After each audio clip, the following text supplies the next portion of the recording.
Hello everyone. Welcome to the red buzzer YouTube channel. कैसे हो सभी? आई होप कि आप सभी बढ़िया होंगे। तो स्टार्ट करते हैं अपने आज के लेक्चर को, जिसमें हम जो है टारगेट सीटेट की सीरीज के बेसिस पे ही आज अपना जो है लेक्चर नंबर 3 रहने वाला है।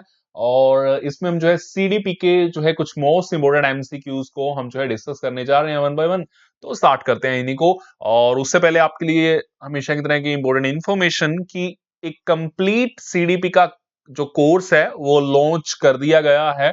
और बिल्कुल आप अगर उसको ज्वाइन करना चाहते हैं तो आप ज्वाइन कर सकते हैं। इसमें कंप्लीट सीटीपी का सिलेबस रहेगा, चाहे आप सीटेट की प्रेपरेशन कर रहे हैं, रीट के लिए एक सेपरेट है, क्योंकि रीट भी काफी जल्दी उसका नोटिफिकेशन, ऑफिशियल नोटिफिकेशन आउट होने वाला है, फॉर्म फिलिंग स्टार्ट होने वाली है।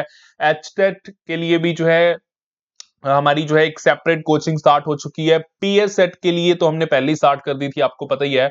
और यूपी टेट के लिए भी हमने स्टार्ट कर दिया है। तो आप अगर प्रेपरेशन करना चाहते हैं, और इससे पहले आप पहले क्या कीजिएगा, हम खुद आपको प्रेफर करते हैं कि इस नंबर पे व्हाट्सएप पे मैसेज कीजिए और आप हमसे डेमो टाइप करके, डेमो सीडीपी, और बताइएगा जरूर कि आप कौन से पेपर के लिए लेना चाह रहे हैं। ऑप्शंस आपके सामने हैं। इवन बहुत जल्दी मैं आपके लिए गुड न्यूज और भी देने वाला हूं, केवीएस के लिए भी मैं टीचिंग एप्टीट्यूड और जो साइकोलॉजी का एक मिक्स पोर्शन जो रहता है वो भी कोर्स आपके लिए बहुत जल्दी लॉन्च होने वाला है। तो वो भी आपको नोटिफिकेशन जैसे ही आउट होता है उसके लिए, तो वो भी मैं आपको इन्फॉर्मेशन जल्द से दूंगा। ओके, तो स्टार्ट करते हैं फिर अपने लेक्चर नंबर 3 को टारगेट सीटेट के बेसिस पे कुछ सीडीपी के मोस्ट इंपोर्टेंट क्वेश्चंस को आगे देखते हैं। First question is on your screen. निम्नलिखित में से कौन सी जो है विशेषता प्रतिभावान बच्चे की है? एक कौन सी जो कैरेक्टरिस्टिक है, which one of the following is the characteristic of gifted student? तो गिफ्टेड स्टूडेंट की कौन सी इनमें से कैरेक्टरिस्टिक है? फर्स्ट ऑप्शन है कि यदि कक्षा की गतिविधियां अधिक चुनौतीपूर्ण नहीं होती हैं तो वह कम प्रेरित अनुभव करता है। जो गिफ्टेड बच्चा होता है वो इस स्टेट में कम प्रेरित अनुभव करता है, कम मोटिवेटेड अनुभव करता है और उब जाता है। तो बिल्कुल यही पॉइंट ही राइट है। और ये क्वेश्चन ना आप सुन के हैरान हो जाएंगे। कम से कम बोल रहा हूं, ये कम से कम 5 से 6 बार रिपीट हो चुका है। और ये प्रीवियस पेपर्स में बहुत बार आ चुका है। 2 बार पीएस सेट में आ चुका है, 2 से 3 बार सीटेट में ऐसे रिवाइज हो चुका है। ये आप खुद देखेंगे, मींस हर एक स्टेट में ये कुछ ना कुछ इसका एक आध क्वेश्चन तो जरूर से आपको देखने को मिल जाएगा। और वैसे भी गिफ्टेड बच्चों वाला कंसेप्ट तो वैसे भी इंपॉर्टेंट है। बाकी ऑप्शंस बिल्कुल रॉन्ग है। बाकी ऑप्शंस की और अगर आप देखना चाहते हैं तो एक बार देख लीजिए कि वह बहुत ही तुनक मिजाज होता है, तो ऐसा कोई जरूरी नहीं है। थर्ड है कि वह रस्मी व्यवहार करता है, मींस बिल्कुल एक फॉर्मल बिहेवियर करेगा हर बार। और जैसे कि हाथ थपथपाना हो गया, डोलाना हो गया, या फिर कुछ भी ऐसा है, तो ये भी रॉन्ग है। वह आक्रामक और कुंठित हो जाता है। ये कोई जरूरी तो नहीं है ना कि वो अग्रेसिव हो ही हो, तो ऐसा भी कुछ जरूरी नहीं है। बट फर्स्ट ऑप्शन ऑप्शन अपने पास जो पहले अपने को एक राइट आंसर के रूप में मिल चुकी है। नेक्स्ट क्वेश्चन है, बालकों में होने वाले क्रमबद्ध रूप से सुसंगत परिवर्तन की श्रृंखला को डैश कहते हैं। Dash is a series of sequentially changes occurring in children. तो देखो, पहली बात कि ग्रोथ तो सीक्वेंशियली होती नहीं है जी, ये तो आप अपने माइंड में से निकाल दीजिएगा अगर आपके पास ऐसा कोई भ्रम है। और कि ग्रोथ कभी भी सीक्वेंशियली नहीं होती है। जिन्होंने पेड कोर्स लिया उन्होंने तो पूरे का पूरा टॉपिक भी कर लिया होगा, उनको तो सब कुछ पता है अभी डिटेल में। ये ग्रोथ कभी सीक्वेंशियली नहीं होती है।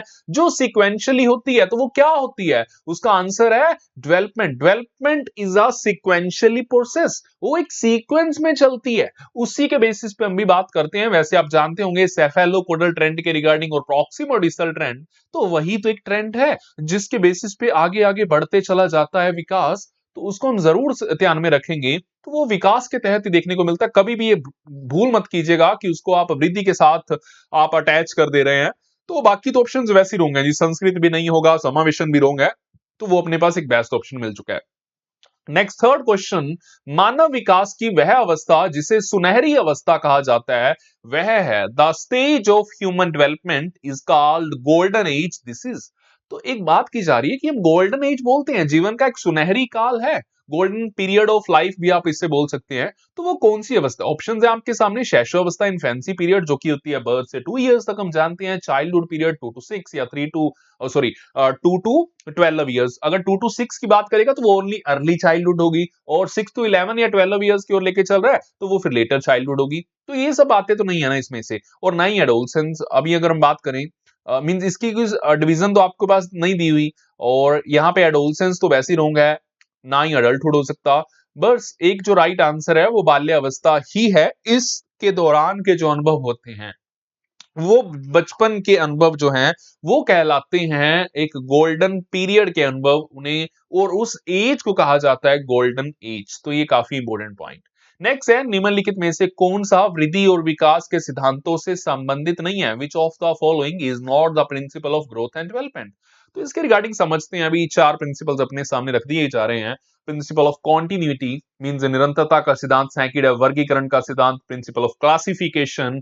नेक्स्ट थर्ड है समन्वय का सिद्धांत मींस प्रिंसिपल ऑफ कोऑर्डिनेशन, और लास्ट है व्यक्तिकता का सिद्धांत, प्रिंसिपल ऑफ इंडिविजुअलिटी। तो चार ऑप्शंस हैं, इसमें से आपको एक जो है बेस्ट सेलेक्ट करना है। कौन सी ऑप्शन सेलेक्ट करेंगे इससे भी पहले मैं आपको बता देता हूं, सेलेक्ट करने से पहले भी, ये क्वेश्चन भी एक ऐसा क्वेश्चन है जो कि प्रीवियस ईयर्स में से कम 6 से 7 बार ये क्वेश्चन रिपीट हो चुका है, और इस क्वेश्चन का आंसर में भी आपको पता होगा।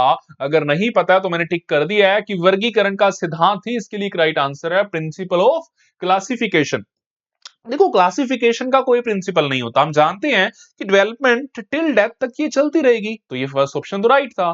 सेकंड, कोऑर्डिनेशन बिल्कुल इनमें रहता है विकास के अलग अलग एस्पेक्ट्स में, व्यक्तिगता हर एक पर्सन दूसरे से डिफरेंट है, तो ये एक सेकंड प्रिंसिपल है जो कि एक रॉन्ग प्रिंसिपल है, और यही तो अपने को बताना था कि नोट के बेसिस पे तो आंसर करना था, जो कि ग्रोथ एंड डेवलपमेंट का एक प्रिंसिपल नहीं है, तो यही एक राइट आंसर है। आगे बढ़ेंगे बट उससे पहले वीडियो को लाइक जरूर से कर दीजिए, और कम से कम अपने 5 ऐसे ग्रुप्स में शेयर कीजिए, स्पेशली व्हाट्सएप के ग्रुप्स में, क्योंकि सभी वहां पे एक्टिव ज्यादा रहते हैं, जहां पे सीटेट के स्टूडेंट्स बिल्कुल आपके साथ जुड़े हों। तो ऐसा करने में हमारी हेल्प करें, क्योंकि फ्यूचर में मैं भी इसी तरह से मोटिवेटेड होता रहूंगा, और ऐसी ऐसी वीडियोस इसके साथ साथ और सब्जेक्ट्स की वीडियोस भी फिर आपके लिए स्टार्ट करने वाला हूं। नेक्स्ट है फिफ्थ क्वेश्चन अपने लिए, जीव सांख्यिकी सिद्धांत का प्रतिपादन किस मनोवैज्ञानिक ने किया था? Which psychologist has proposed biometry theory? तो बायोमेट्री थ्योरी, या मैं ये भी बोल सकता हूं जीवों की संख्या पे, है ना, जीवों की संख्या पे जिन्होंने सिद्धांत दिया था पूरी की पूरी हेरिडिटी को एक्सप्लेन करते हुए, तो वो किसकी थ्योरी थी? ऑप्शंस आपके पास हैं। फर्स्ट है फ्रांसिस गाल्टन, सेकंड है सोरेनसन, थर्ड है लेमार्क, या लास्ट है कर्ट लेविन। तो आपको इसमें से एक राइट आंसर सेलेक्ट करना है। तो इसके लिए राइट आंसर जो है ना वो फर्स्ट वाला ही है।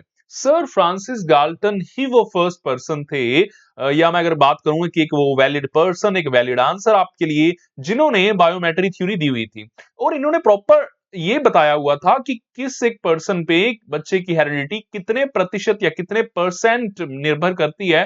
तो वो एक काफी इंपॉर्टेंट पॉइंट जो कि इन्होंने अपने को क्लियर भी किया हुआ था। तो सर फ्रांसिस गाल्टन वैसे ही पर्सन बहुत फेमस है, अलग अलग फील्ड में इनका वर्क भी रहता है। अगर मैं नेक्स्ट पॉइंट को रिमूव करूं, देखते हैं सिक्स क्वेश्चन को। डैश के अनुसार इदम, अहम तथा परम अहम व्यक्तित्व के तीन घटक हैं, ये किसने बताए थे? According to the dash, id, ego and super ego are the three components of personality. तो ये अपने को पता तो चल गया जी, id, ईगो और सुपर ईगो ये तीन कंपोनेंट्स हैं जो हैं पर्सनैलिटी के, बट ये बताए किसने थे? ऑप्शंस आपके सामने हैं। फर्स्ट है एल्बर्ट बेंडूरा, सेकंड है कार्ल जुंग, थर्ड है Alfred Adler, and last one is Sigmund Freud. May be ये आप सभी को पता हुई होगा, क्योंकि जब भी हम साइकोलॉजी की बात करते हैं और स्पेशली पर्सनैलिटी टॉपिक को रीड करने की ओर चलते हैं, तो उसमें सिगमंड फ्रॉइड का एक जो नेम है, एक सबसे ज्यादा सामने आने वाला नेम रहता है अपने लिए उस टॉपिक में, तो वही तो एक यहाँ पे एक आंसर के रूप में भी होंगे। तो ये एक बिल्कुल बेस्ट पॉइंट, ईगो और सुपर ईगो इन्होंने ही बताए थे, और ये बिल्कुल तीन कंपोनेंट्स जो है पर्सनैलिटी के, इनके द्वारा बताए गए थे। आगे बढ़ते हैं नेक्स्ट क्वेश्चन की ओर। सेवंथ क्वेश्चन आप की स्क्रीन पे, कि बच्चे के सामाजिकरण में परिवार भूमिका निभाता है, the family plays a role in the socialization of the child. तो आपको बताना है कि वो फैमिली रोल तो प्ले करती है, बट किस प्रकार का जो है रोल निभाती है, एक्चुअली में ये है क्वेश्चन। तो ये कम महत्वपूर्ण रोल प्ले करती है, या रोमांचकारी प्रकार का, थ्रिलिंग टाइप का, या गोन एक सेकेंडरी प्रकार का, या फिर मुख्य प्रकार का, एक प्राइमरी टाइप का? तो इसके लिए जो आपका एक राइट आंसर होना चाहिए वो एक रहेगा प्राइमरी सोशलाइजेशन के बेसिस पे। या अगर मैं बात करूं कि फैमिली सोशलाइजेशन करती है, बट किस एक एजेंट के रूप में, तो उसका आंसर है प्राइमरी एजेंट, क्योंकि बच्चा सबसे पहले किसके साथ लिंक होता है? जब भी बच्चे का जो सोशलाइजेशन या अगर मैं बात करूं सामाजिक विकास होता है आफ्टर बर्थ, तो सबसे पहला बच्चा परिवार के लिंक में ही आता है। तो वो एक बेस्ट पॉइंट जिसको आप जरूर से ध्यान में रख पा रहे हैं, ये काफी इंपॉर्टेंट पॉइंट। नेक्स्ट की ओर मूव करेंगे अभी। तो नेक्स्ट क्वेश्चन है 8th क्वेश्चन। वाइगोत्स्की के सामाजिक सांस्कृतिक सिद्धांत के अनुसार according to Vygotsky socio cultural theory कौन सी ऑप्शन यहां पे राइट रहेगी? तो ये आपको एक राइट आंसर के रूप में बताना है।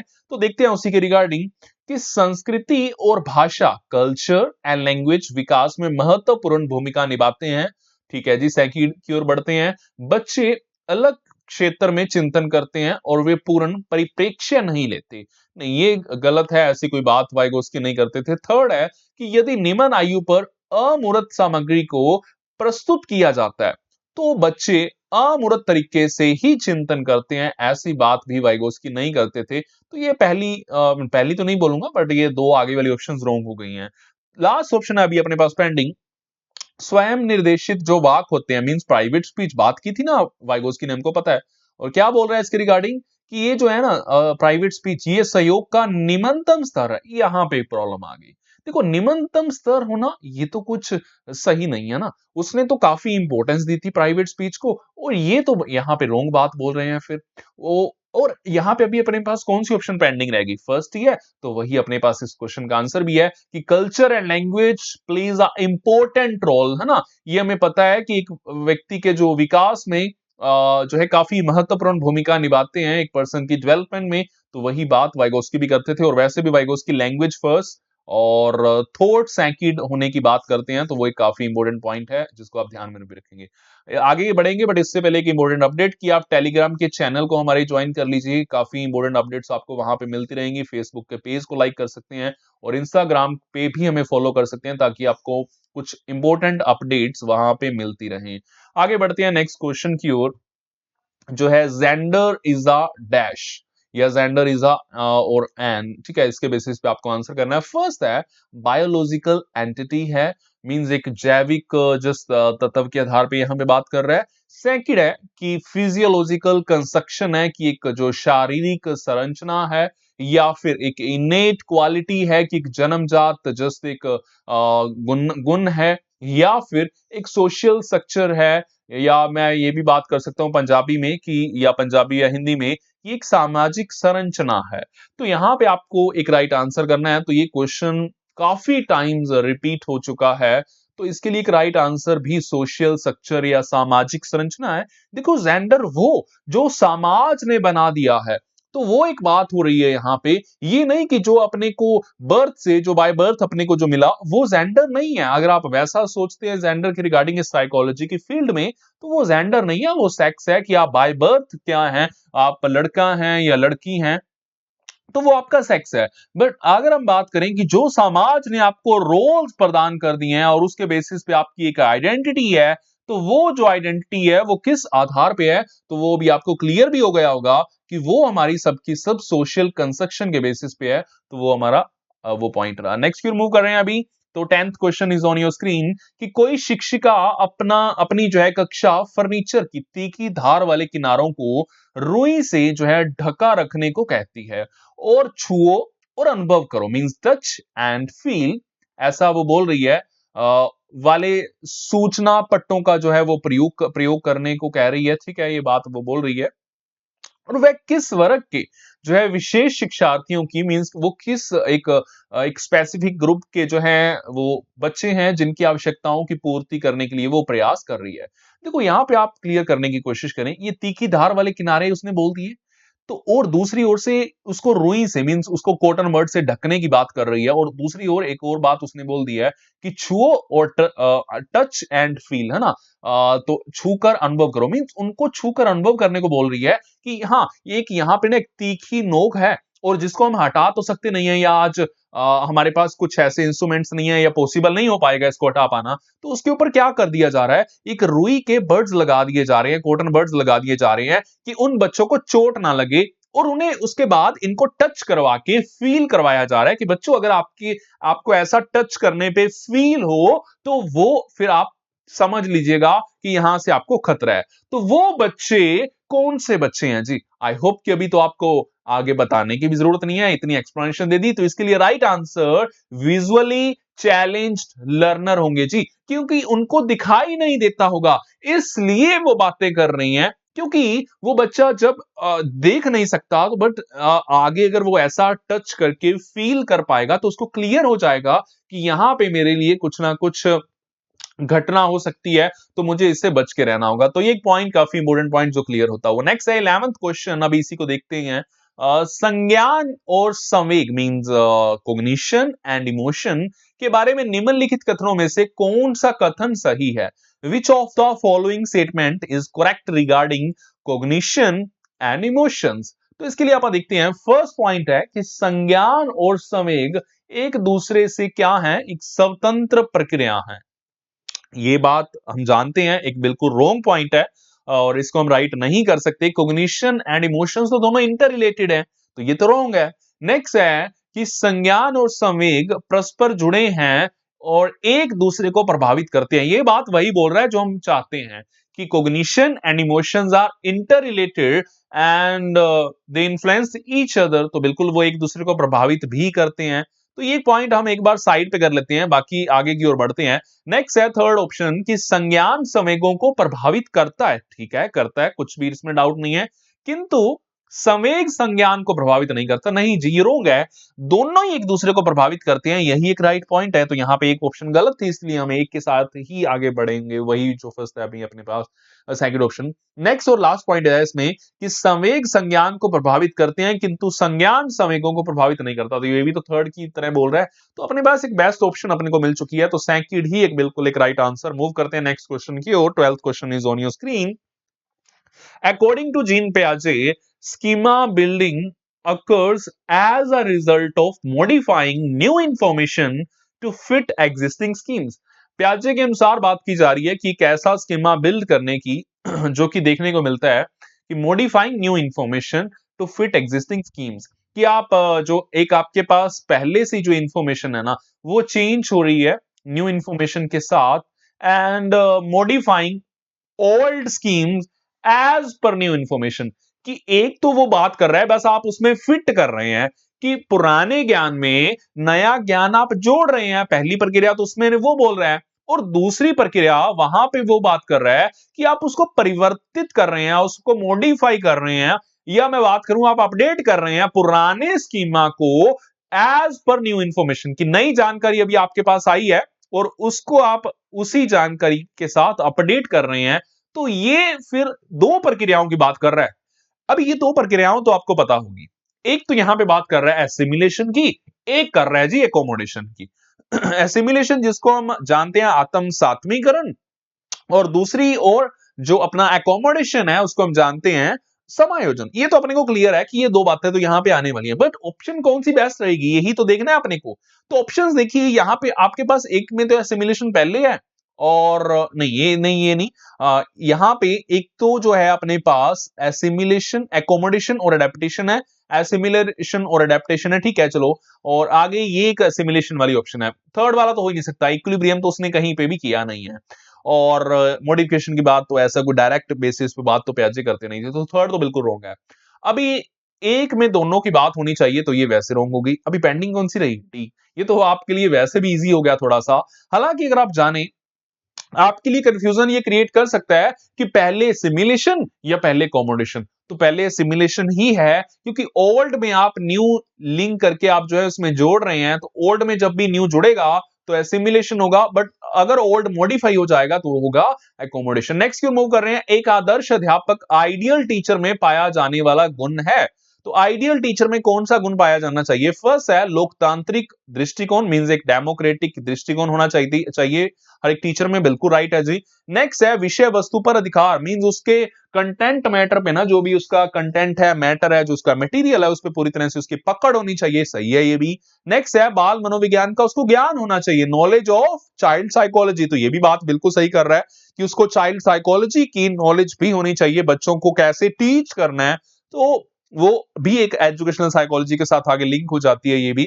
तो वो सब बातें ठीक है, तो ये तीनों का ही ज्ञान होना चाहिए। तो ये सभी ही ऑप्शंस राइट हैं, क्योंकि चाइल्ड साइकोलॉजी में हम वो सब कुछ देखते हैं, कि हर एक बच्चे की डेवलपमेंट किस बेसिस पे हो सकती है, क्योंकि चाइल्ड साइकोलॉजी वैसे भी कहां से लेकर कहां तक का अध्ययन करती है आप मे भी जानते हो, वैसे हो सकता है काफी आप में से नहीं भी जानते हो। ये बर्थ से लेकर के एडोलसेंस पीरियड तक करती है, ये काफियों को नहीं पता होगा, ये मैं एश्योरिटी के साथ बोल सकता हूं। ये एडोलसेंस पीरियड तक के जो सभी के सभी ग्रोथ एंड डेवलपमेंट होती है ना, उन सभी का अध्ययन करती है चाइल्ड साइकोलॉजी। तो ये एक बिल्कुल बेस्ट पॉइंट, तो ये इसीलिए डी ऑप्शन ही एक राइट पॉइंट रहेगा। नेक्स्ट है 14th question is on your screen. मां बाप के साय से बाहर निकल अपने साथी अध्यापक बालकों की संगत को पसंद करना संबंधित है, तो ये किसके साथ संबंधित होगा? फर्स्ट है किशोरावस्था मींस एडोलसेंस। नेक्स्ट है आपके पास सेकंड को ऑप्शन पूर्व किशोरावस्था मींस अर्ली एडोलसेंस। यहां पे भी प्रॉब्लम क्रिएट करेगा आपके लिए। आगे बढ़ते हैं, उत्तर बाल्यावस्था नहीं, ये नहीं हो पाएगा, ना ही शैशवावस्था। शैशवावस्था में तो उसके शैशवावस्था में तो स्पेशली माँ बाप के साथ जुड़ा रहता है ना, तो यहाँ पे तो उसका ऑपोजिट बोल रहा है, शैशवावस्था तो रॉन्ग हो ही गया जी। और बात आती है उत्तर बाल्यावस्था की, नहीं यहाँ पे तो बच्चा स्कूल या प्लेग्राउंड के साथ, चलो ठीक है, मैक्सिमम स्कूल के साथ अटैच रहता है। ये सब अभी तक तो ये रॉन्ग है। पहली दो ऑप्शंस में से कोई आंसर निकलेगा, ये तो मैं पहले ही बता चुका हूं। देखो जब भी ऐसी ऑप्शन आई हो ना, पूर्व किशोरावस्था और किशोरावस्था, तो यहां पे ना मैक्सिमम केस में ये एक जस्ट मेरे को देखने को मिला है, मैक्सिमम केस में उसका आंसर पूर्व किशोरावस्था ही होता है। और वैसे भी इसी का भी एक राइट आंसर पूर्व किशोरावस्था ही है, क्योंकि बट आप वैसे मत कीजिएगा, प्रॉपर समझ लीजिए, मैं आपको बिल्कुल समझा के आगे मूव करने वाला हूं।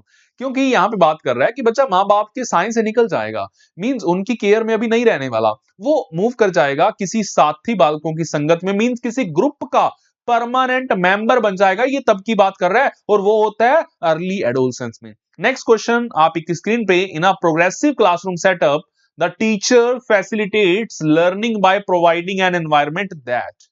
तो एक प्रोग्रेसिव, एक प्रगतिशील क्लासरूम में, या एक प्रगतिशील क्लासरूम का सेटअप है, वहां पे टीचर फैसिलिटेट करेगा लर्निंग को कौन सा एनवायरनमेंट प्रोवाइड करके?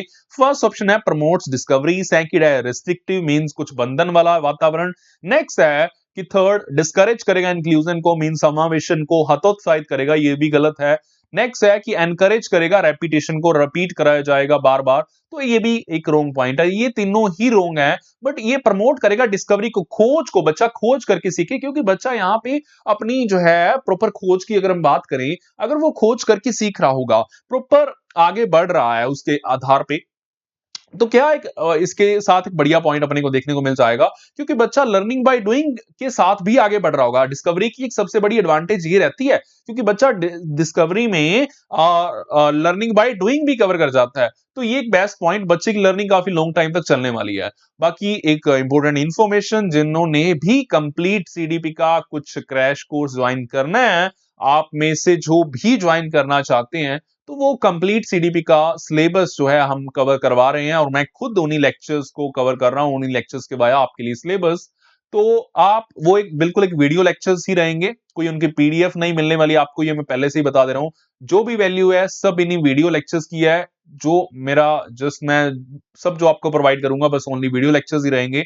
और अगर मैं बात करूं, चाहे आप सीटेट के लिए प्रेपरेशन कर रहे हैं, रीट के लिए सेपरेट, इन सभी के लिए PS set, UP TET, H TET, इन सभी के लिए सेपरेट जो है ये कोर्सेज हैं।